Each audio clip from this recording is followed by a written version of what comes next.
Bonjour!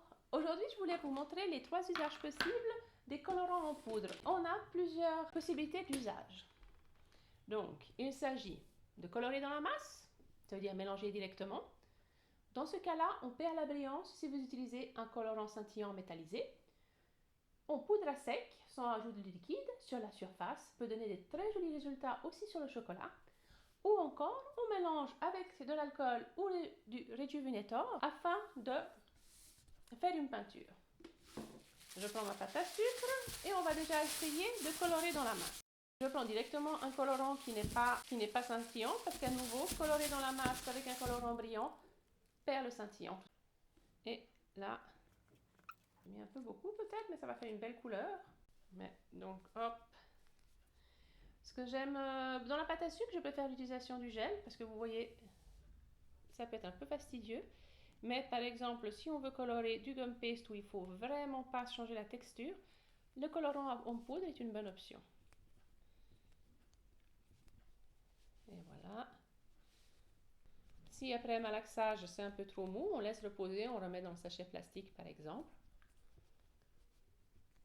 Et voilà, encore un peu de mélange, là c'est bien un peu collant, mais...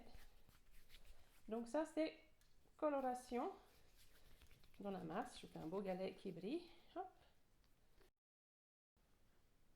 Voilà. Nos modèles ici sont pour le poudrage à sec. Surtout avec les colorants brillants. Là par exemple on a le Ginger Glow de Rainbow Dust. Comment cela fonctionne? Donc on prend un peu, on tapote l'excès et on poudre, là j'en ai mis partout, vous voyez comme ça colore bien et c'est extrêmement brillant et c'est relativement couvrant quand même. Même s'il y avait du blanc dessous, un effet très métallisé et qui préserve bien le côté brillant. Alors, je vais pencher un peu. Vous voyez comme c'est bien brillant. Donc ça c'est le poudrage à sec, plutôt avec des pinceaux un peu épais. Il y a aussi la série de Wilton pour les grandes surfaces. Par exemple si on veut faire briller tout un gâteau, ça va aller plus vite. Ensuite pour la peinture, là je vais juste faire un petit carré aplati. Donc pour la peinture, je nous fais un petit mélange. Donc voici, là j'ai juste aplati un peu pour avoir une petite surface. Il s'agit d'utiliser dans une palette ou dans un bouchon une couleur. Par exemple, on va rester sur le brillant pour voir ce que ça donne. Je prends un tout petit peu. Par exemple, j'aime bien utiliser les dos des cuillères. Juste un peu comme ça. Voilà. Quelques gouttes de Rejuvenator. 1, 2, 3.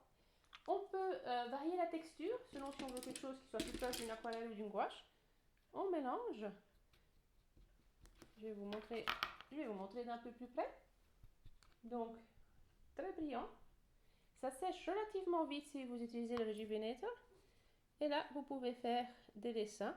Contrairement à l'application au pinceau en poudrage à sec, on a un meilleur contrôle sur la surface, surtout si ça fait partie d'une composition plus grande ou de petits détails.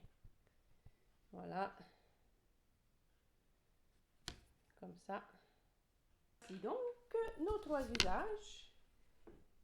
Merci d'être resté jusqu'au bout. N'hésitez pas à venir sur notre site web pour regarder l'entier de notre catalogue. Vous pourrez aussi y passer commande pour retrait en boutique ou pour envoi par la poste en Suisse. La boutique se trouve à Genève, au 34 rue de la Servette. Si vous n'habitez pas loin, n'hésitez pas à nous rendre visite.